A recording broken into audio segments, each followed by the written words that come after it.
Imagine a battery that doesn't run on chemicals or stored sunlight, but draws energy directly from the empty space between two plates. It sounds like something out of a mid-century science fiction novel, yet in 1984, a physicist named Robert L. Forward published a paper in Physical Review B titled Extracting Electrical Energy from the Vacuum by Cohesion of Charged Foliated Conductors. He wasn't talking about magic, he was talking about the Casimir effect, a phenomenon where the vacuum of space exerts a physical force on objects. If we can harness that force, we might be looking at a completely different way of thinking about energy storage and extraction. The foundation of this whole idea is that the vacuum isn't actually empty. In classical physics, a vacuum is just void, but in quantum mechanics, it is teeming with activity. There are these things called zero-point fluctuations, basically electromagnetic waves that exist even at absolute zero temperature when all other energy has been removed. In 1948, Hendrik Casimir predicted that if you place two uncharged conducting plates very close together in a vacuum, these fluctuations would create a pressure that pushes the plates together. This isn't a speculative force. It has been experimentally verified multiple times, most notably by researchers like Steve Lamore in the 1990s, and even earlier experiments mentioned by Forward using mica cylinders. It's a bit counterintuitive to think of nothing having a pressure. How does a lack of particles result in a physical squeeze on metal plates? Usually when we think of pressure, we think of air molecules bouncing off a surface. But here, the vacuum itself is the actor. Why does it only happen when the plates are incredibly close together? Think of it like waves in a harbor. Outside the harbor, you have waves of all possible lengths. But inside the harbor, between two docks, only certain wave sizes can fit comfortably without crashing into the walls. In the vacuum between two conducting plates, the electromagnetic fluctuations are restricted. Only certain wavelengths can exist in that narrow gap. Meanwhile, outside the plates, there's a literal infinite variety of wavelengths pushing inward. This creates a disparity in radiation pressure. The outside pushes harder than the inside, and the plates are forced together. Forward's paper notes that this force becomes significant at distances less than 1 micrometer and gets exponentially stronger as the plates get closer. So the vacuum is doing work. It's moving the plates. Forward's big leap was suggesting we could turn this mechanical movement into electricity. He describes a vacuum fluctuation battery.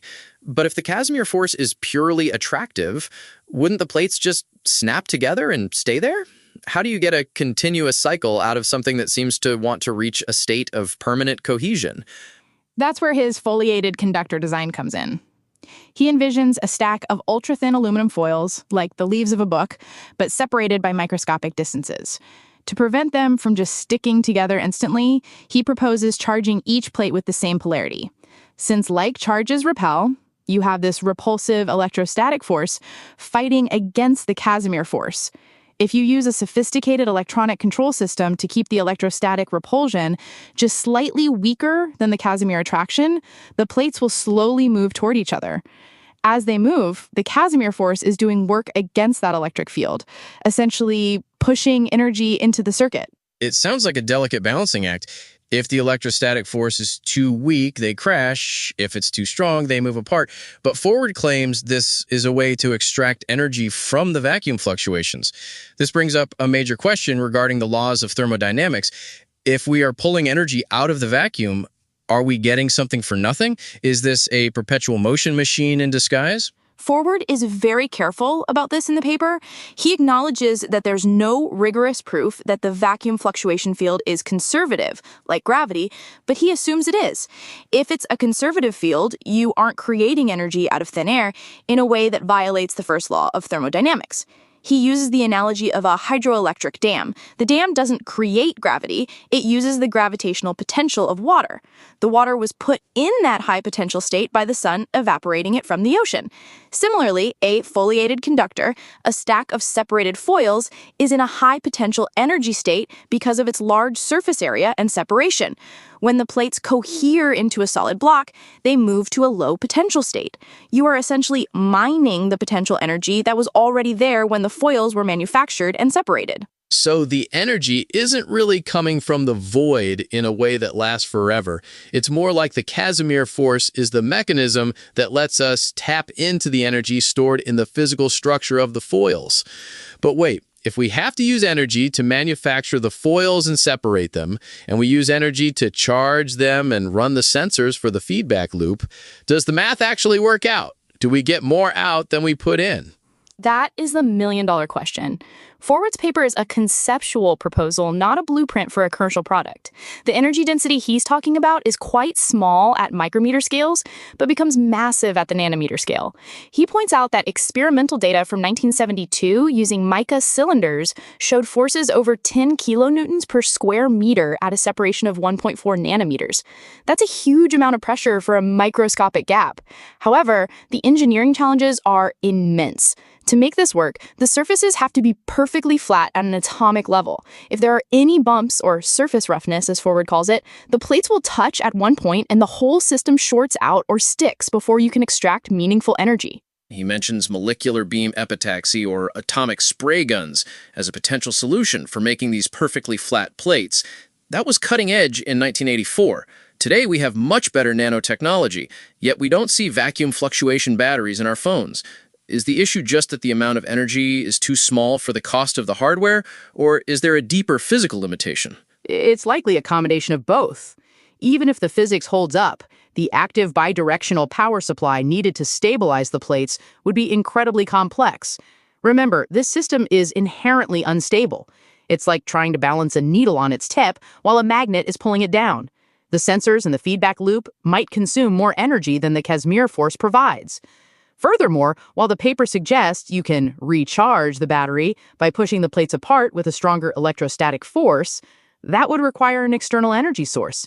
So in that mode, it's just a storage device, a very high-tech capacitor, rather than a primary energy source. But if we look at it as a primary source, the fuel is the cohesion of the plates.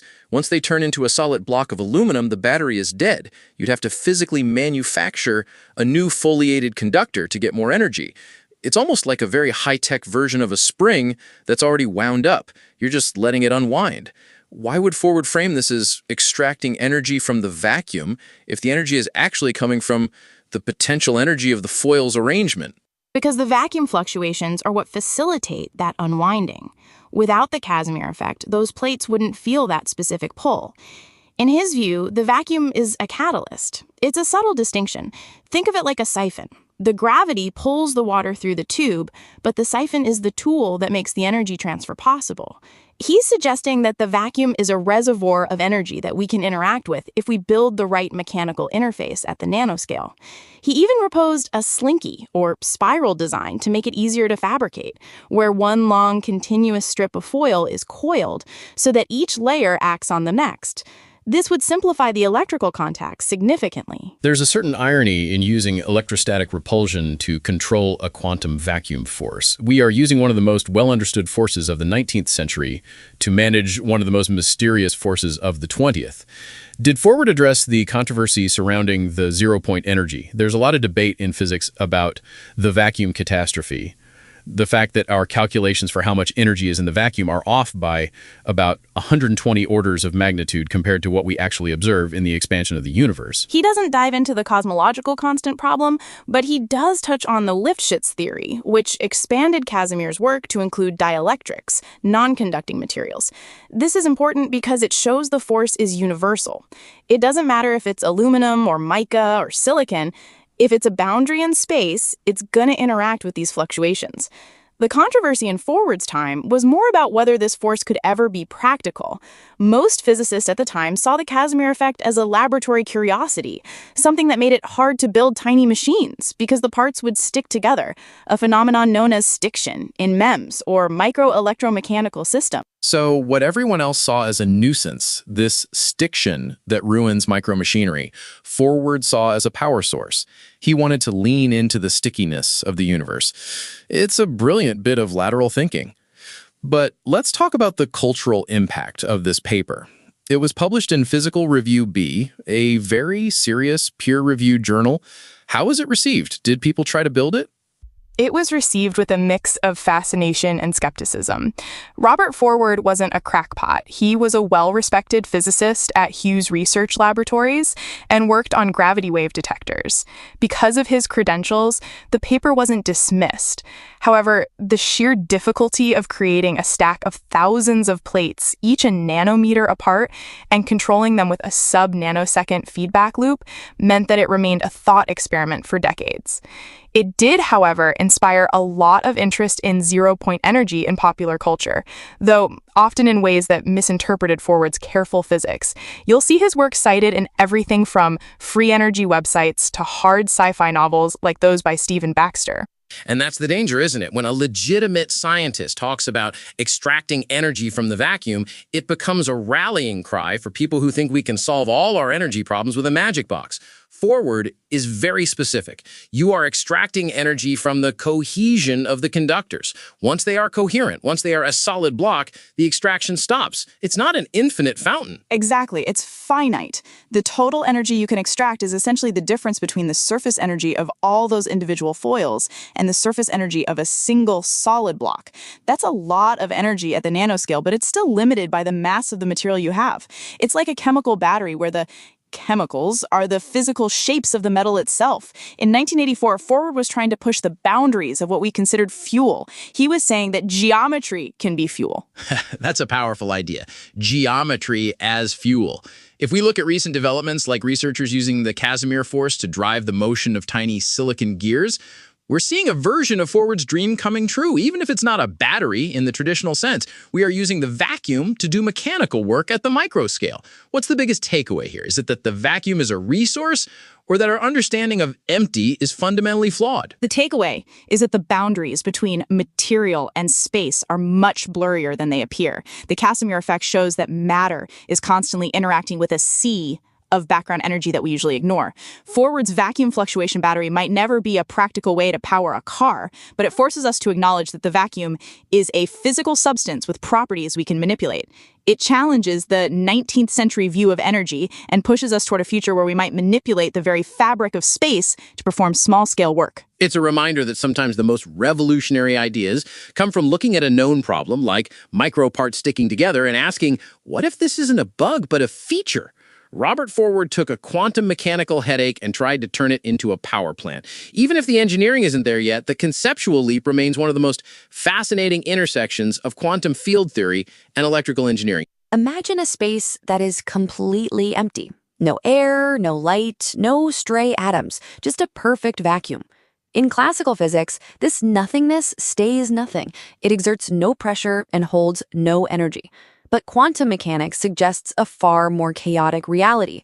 In that silence, there is a constant, invisible storm of energy. This isn't just a theoretical curiosity. It's a force that physical objects feel. It pulls them together with enough strength to wreck the microscopic machines that run modern technology. This phenomenon is known as the Casimir effect. It represents one of the most direct proofs that the vacuum isn't empty, but rather a sea of fluctuating fields. While some people dream about it as a source of limitless energy, working on microchips see it as a fundamental enemy. It's the primary cause of stiction, a unique type of microscopic friction that causes tiny components to glue themselves together permanently. To understand why your smartphone sensors work or why future nanotechnology faces a massive hurdle, we have to look at how the universe tries to stick itself together at the smallest scales. That description captures the tension perfectly. The Casimir effect emerges from the Heisenberg uncertainty principle. This principle dictates that energy and time have a relationship where you can't have a zero energy state for any duration of time. Even in a vacuum, fields like the electromagnetic field are constantly fluctuating. These are often called virtual particles. They pop into existence and disappear almost instantly. In open space, these fluctuations happen at every possible wavelength. They push in every direction equally, so we don't feel them. However, in 1948, a Dutch physicist named Hendrik Casimir realized that if you place two uncharged conducting plates very close to each other, you change the environment for those fluctuations. Only certain wavelengths can fit between the plates. Long wavelengths are excluded. Outside the plates, every wavelength is still present. This creates an imbalance. There's more pressure on the outside pushing in than there is on the inside pushing out. The result is a measurable, attractive force that pulls the plates together. The idea that the vacuum exerts pressure sounds like something out of a science fiction novel, but it took decades to prove this with any real precision. If the force is so fundamental, why did it take until the late 20th century for scientists to verify it? If the vacuum is pushing on everything, shouldn't we see things moving around all the time? It seems like this force is selective, or perhaps just so weak that it only matters in very specific laboratory conditions. The force is weak in our everyday world because it scales with the inverse fourth power of the distance between the objects. If you double the distance, the force drops by a factor of 16. For objects separated by a millimeter, the force is non-existent for all practical purposes. It only becomes significant when the gap is measured in nanometers. Hendrik Casimir was working at Philips Research Laboratories when he proposed this. He was actually studying colloidal suspensions like paint or ink, trying to understand why they were stable or unstable. He noticed that the existing theories of van der Waals forces didn't quite match the experimental data. Along with Dirk Polder, he developed the theory that the finite speed of light limits these interactions, leading to what we now call the Casimir-Polder force. But the first high-precision measurement didn't happen until 1997. Steve Lamoureux at Los Alamos National Laboratory used a torsion pendulum and a gold-coated sphere and plate. He managed to measure the force to within 5% of the predicted value. A year later, Umar Mohideen at the University of California, Riverside used an atomic force microscope to confirm it with even greater accuracy. These experiments proved that the vacuum energy is real and its effects are predictable. So we have this force that essentially pulls objects together, because the vacuum between them is less crowded than the vacuum outside. That's a fascinating bit of physics, but the claim is that this is a nightmare for engineers. We live in an era of microelectromechanical systems, or MEMS. These are the tiny accelerometers in our phones that detect orientation, the mirrors and digital projectors, and the sensors in car airbags. At the scale these devices operate, components are separated by tiny gaps. Does the Casimir effect become the dominant force there? Is it enough to actually stop a machine from moving? It is a massive hurdle. In the world of MEMS, surfaces are so close together that the Casimir force, combined with van der Waals forces, creates a phenomenon called stiction. Stiction is a portmanteau of static friction and adhesion. When a tiny cantilever or a gear in a MEMS device gets too close to another surface, these quantum forces snap them together. Once they touch, the contact area is so large relative to the mass of the parts that they become permanently fused. It's like trying to pull apart two pieces of wet glass. The force required to separate them is often greater than the strength of the material itself. This isn't just a minor annoyance. It is a primary failure mode in the manufacturing of micro devices. If the humidity is too high or the design has too much surface area, the yield of functional chips drops. Engineers aren't just fighting gravity or traditional friction, they are fighting the fundamental nature of the vacuum. It seems ironic that as we try to make technology more efficient by shrinking it, the laws of physics themselves begin to act as a glue. If the Casimir effect is a result of geometry and vacuum fluctuations, it doesn't seem like something you can just switch off. Gravity always pulls, and the vacuum always fluctuates. How do you design a machine that functions when the very space it occupies is trying to collapse its parts together? Are there materials or shapes that can bypass this? Or is there a hard limit to how small we can go? Engineers have developed several strategies to fight back. One common approach is to change the surface chemistry. They use self-assembled monolayers, which are thin coatings of molecules that act like a microscopic layer of Teflon. These coatings reduce the surface energy and make it harder for parts to stick. Another method involves physical texture. If you look at a MEMS component under an electron microscope, you might see tiny pillars or bumps called dimples. These serve to minimize the contact area. By reducing the area where the surfaces are close, you reduce the total Casimir force. But the most exotic solution involves manipulating the force itself. In 2009, a team at Harvard University, led by Federico Capasso, demonstrated that the Casimir force can be made repulsive. By choosing specific materials and immersing them in a liquid, they changed the way the fluctuations interacted with the surfaces. They used a gold-coated sphere and a silica plate submerged in bromobenzene. Because the dielectric properties of the liquid were between those of the two solids, the vacuum pressure pushed the objects apart instead of pulling them together. This opened the door to frictionless bearings and levitating components at the nanoscale. The idea of a repulsive Casimir force suggests that we could have components that never touch, essentially floating on a cushion of quantum fluctuations. That sounds like a solution to the stiction problem, but it also sounds complex to implement in a consumer device like a smartphone. You can't just fill every microchip with bromobenzene. If the goal is to create reliable nanotechnology, we have to find ways to manage these forces in ambient conditions. I wonder if the focus on fighting the force misses a larger point. If the Casimir effect is a source of pressure, why is the conversation always about it being a nuisance? There is a lot of talk online about zero-point energy and using the Casimir effect as a power source. Is there any truth to the idea that we could extract work from the vacuum? That's a point of significant contention. In theory, you could extract work once. As the plates move together, the Casimir force does work on them. You could capture that energy. However, once the plates are stuck together, the process is over. To get more energy, you would have to pull the plates apart, which requires more energy than you gained because you're fighting the same force that pulled them together. It's a classic thermodynamic trap. The vacuum energy is the lowest energy state of the universe. You can't consistently extract energy from the lowest state without a lower state to dump it into. Most physicists agree that the free energy claims regarding the Casimir effect violate the second law of thermodynamics. While the force is real and powerful, it's more like a compressed spring that you can only release once. The real value isn't in power generation, but in precision control. If we can manipulate these forces, we can build sensors that are far more sensitive than anything we have today. For example, LIGO, the observatory that detects gravitational waves, has to account for quantum noise that is related to these same vacuum fluctuations.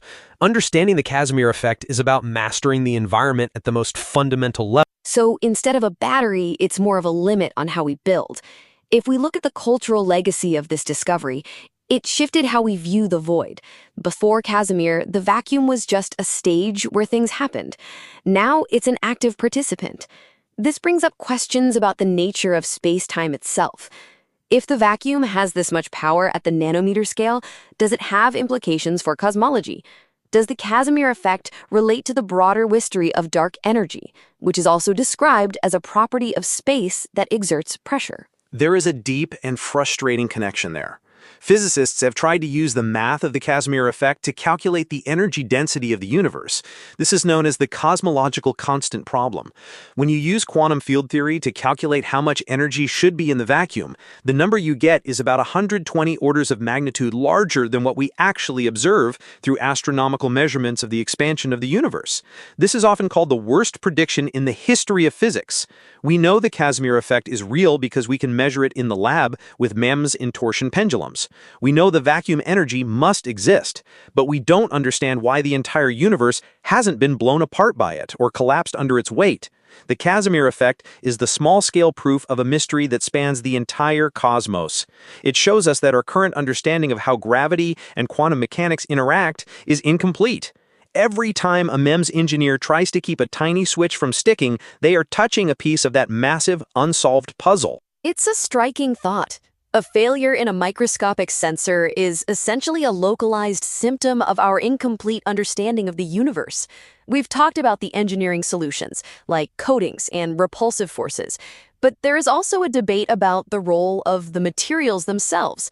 Different materials have different plasma frequencies, which affects how they reflect those virtual particles.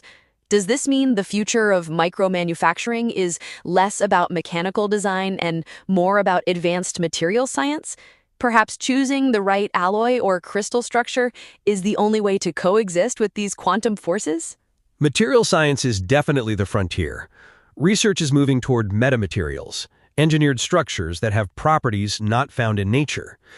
By designing materials with specific optical properties at the scale of wavelengths, we can potentially tune the Casimir force.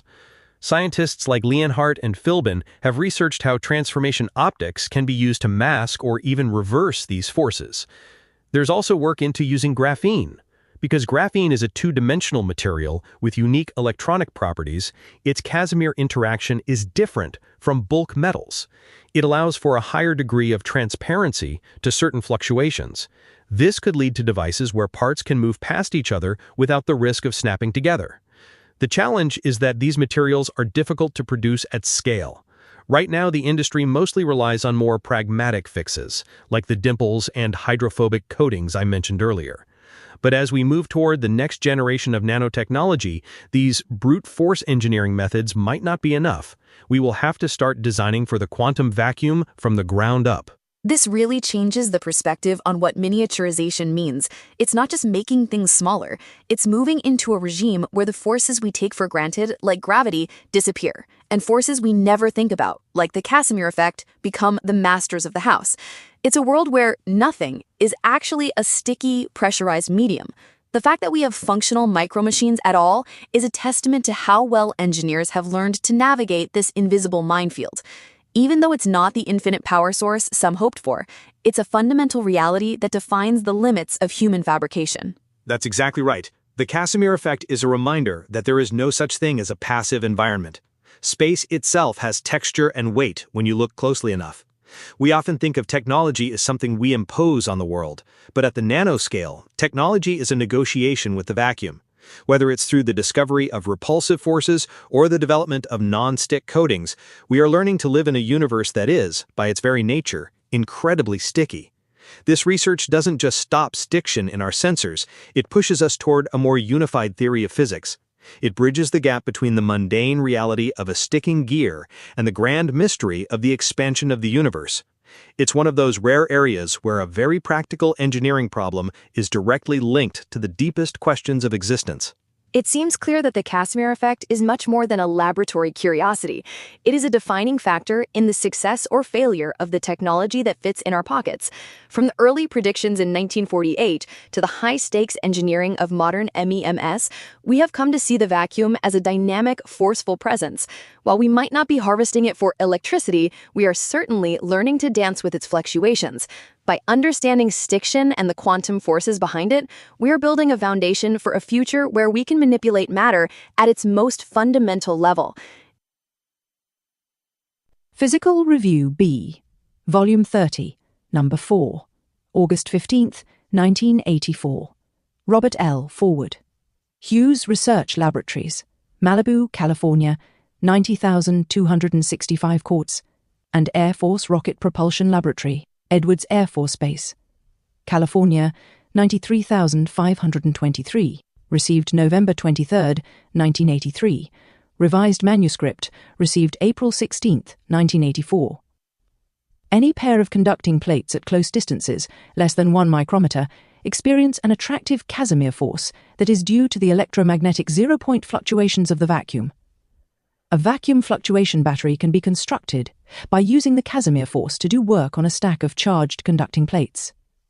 By applying a charge of the same polarity to each conducting plate, a repulsive electrostatic force will be produced that opposes the Casimir force. If the applied electrostatic force is adjusted to be always slightly less than the Casimir force, the plates will move toward each other and the Casimir force will add energy to the electric field between the plates. The battery can be recharged by making the electrical forces slightly stronger than the Casimir force to re-expand the foliated conductor. Casimir force. In 1948, Casimir predicted that the electromagnetic zero-point energy fluctuations of the vacuum should have observable effects on macroscopic objects. Specifically, he predicted that there would be an attractive force between two conducting plates. 1.2, the Casimir interaction energy per unit, area U, between two conducting plates separated by a distance A, and the resulting force per unit area, or pressure P, R. At UHC equal to a 1440-3. F Dewey per dA 480A, where H equal to 6.626 1034, J second C minus 3, ECAR 108 meters, SEC. This is a fundamental force, that exists in the vacuum between any pair of conductors that may be interpreted as a zero-point pressure of electromagnetic waves. Casimir's results were later expanded by Lifshitz to include forces between dielectrics. The force per unit area between two dielectric plates with a dielectric constant E when separated by a distance a is 3. The E, 1, if E 480A, E plus 1, 2, where F(E) is a function that tends to 1 when E is very large and 0.35 when E less than 4. The Casimir and Lifshitz equations take into account the retardation effects in the electromagnetic field. The equations apply down to separation distances corresponding to 1 radian of the shortest wavelength radiation A that interacts significantly with a conductor or Dirac 3 to 5 trick. Amine. Min. 2. When the separation is less than amine, then the equation for the pressure reverts to the non-retarded force previously calculated by van der Waals and London between atoms. For two plates, the pressure, due to the unretarded electromagnetic vacuum fluctuation force, is equal to a Fc6 Ray 3, where C is an empirical constant that depends upon the material in the plates. Second experimental verification of the Casimir force. The experimental measurement of the Casimir force has been attempted a number of times with varying degrees of success. Usually the experiment is carried out between a curved dielectric lens and a flat dielectric plate, or two crossed dielectric cylinders. The closest separation distance at which force levels have been measured was 1.4 nanometers using two crossed cylinders of mica. The data show good agreement with the one, a Lifshitz law from 30 to 20 nanometers, with a break-in slope at 15 nanometers changing to a 1, a 3 London van der Waals law from 10 down to 1.4 nanometers. At a separation distance of 1.4 nanometers, the measured force between the two mica cylinders was over 10 kilonewtons per square meter. Good experiments on conducting plates have proved to be extremely difficult. Some recent experiments used conducting surfaces made of flat silicon crystal plates and amorphous silicon deposited on a glass lens. The force showed a 1, a dependence down to 300 nanometers. The data then deviated strongly, probably indicating a lack of surface smoothness. Thus, although experiments on dielectric plates are in good agreement with theory down to very short spacing and quite high force levels, there are no good experiments on metal plates down to the spacings, 120 nanometers, that would show the predicted deviation from the 1A retarded field law to the 1A non-retarded field law. If new experiments could be carried out that demonstrate the existence of the very strong forces that theory predicts for conductors at separation distances of 20 nanometers and below, then these forces may be a new source of energy. 1700. The American Physical Society. 30. Extracting electrical energy from the vacuum by 1701. With recent advances in microcircuit technology, including the development of molecular beam epitaxy atomic spray guns that can lay down monolayers of atoms, it should now be possible to prepare samples of metals that are sufficiently flat to carry out Casimir force experiments at separation distances of less than a nanometer. As far as is known, however, no such experiments are being planned. Third, extraction of energy from the vacuum fluctuation fields. The Casimir force has some of the properties of the gravity force. It is purely attractive, independent of the material in the plates, and varies as the inverse power of the separation distance, although the variation with separation distance goes as a higher power than the gravity force. There is no rigorous proof known that the vacuum fluctuation field is a conservative field, such as the gravity field. It is highly probable that it is conservative, however, otherwise it would be possible to design machines using the Casimir force that would allow an infinite amount of energy to be extracted from the vacuum. Even if the vacuum fluctuation field is a conservative field, that does not mean we cannot use it to obtain energy. The gravity field of the Earth is a conservative force field, and yet hydroelectric dams extract energy from the gravity field by using water coming from a region of high gravitational potential. In reality, of course, the energy extracted from a hydroelectric dam came originally from the sun, which evaporated the water from the oceans at a low gravitational potential and placed it in lakes at a high gravitational potential. The hydroelectric dam is then seen as a mechanism that uses the gravitational force of the Earth as a catalyst to convert the gravitational potential energy of the water into kinetic energy that can in turn be converted into electricity by the turbines. Hydroelectric dams are also used for energy storage. During times of low electrical demand, electricity can be used to pump water back up to a lake at high gravitational potential. In the same manner, we can prepare a conductor in a foliated state, which is in a high vacuum fluctuation potential energy state due to its large surface energy.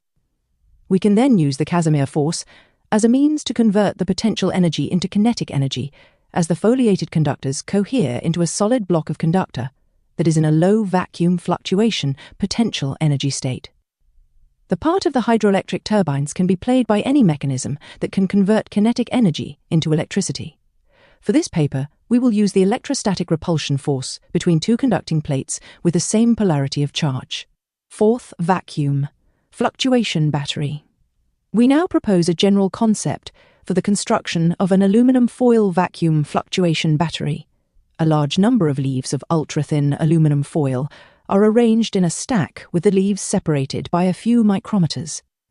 Each leaf is connected electrically to an active, bidirectional power supply, and the shape and position of the leaf is monitored by sensors.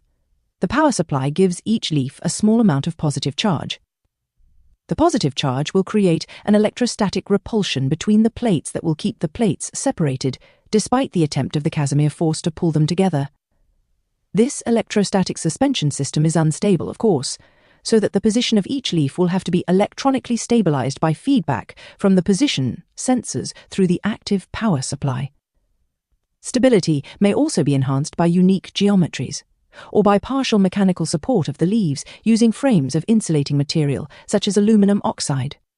The voltages applied to the end leaf and the next to the end leaf are then adjusted so that the electrostatic repulsion between these two leaves is lowered until the electrostatic force is slightly less than the Casimir force at that distance.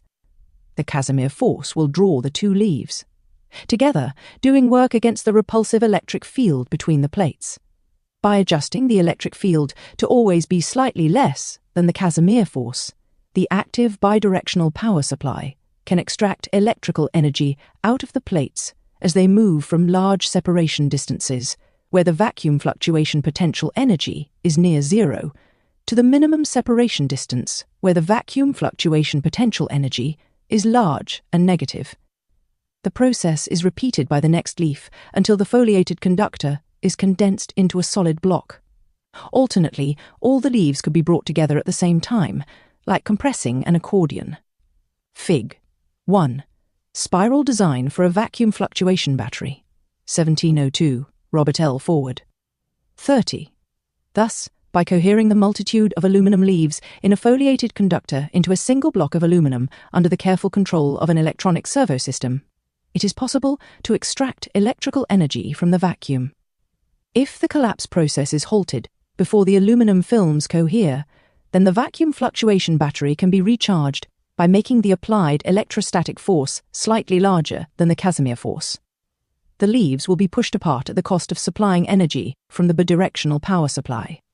Another version of the vacuum fluctuation battery that might be easier to fabricate and have more stability would be a wide, flat spiral of foil, see Figure 1, built along the lines of a Slinky TM toy. In this structure, there is only one conductor to be contacted, since each turn of the spiral acts against the neighboring turns. The spiral configuration allows a substantial compaction of the foil from large spacings to small spacings while maintaining uniform spacing. Acknowledgements. This research was supported by Air Force Rocket Propulsion Laboratory Contract F04600 and 1183 C013 and Hughes Aircraft Company. Permanent address: HBG Casimir, Proc. K. Ned, Akkad, Wet, Amsterdam 51, 793, 1948. This reference is hard to obtain. Casimir's result is re-derived in an easily readable form in Harris, Ref 2. E. G. Harris, A Pedestrian Approach to Quantum Field Theory, Wiley Interscience, New York, 1972, 3 E. M. Lifshitz, SOV. Phys. GT 2, 73, 1956. Gs. X per Phys. 29.94, 1955. Plus HBG Casimir and D. Polder, Nature 158, 787, 1946. HBG Casimir and D. Polder, Phys. Reverend 73,360, 1948. 6 J. H. van der Waals, Ph.D. Thesis, University of Leiden, 1873. 7 degrees Fahrenheit, London, Z-Phys. 60,491, 1930. 8 H. Hammaker, Physica, Utrecht, 4 1058, 1937. F. Wittmann, H. Splitgerber, and K. Ebert, Z-Phys. 245,354, 1971. 10 J. N. Israelakvili and D. Tabor, Prokhor Sok, London. A 331 9, 1972. 11 W. Arnold, S. Hunklinger, and K. Dransfeld, Phys. Reverend B. 19, 6049, 1979. 21 1713 E. 1980.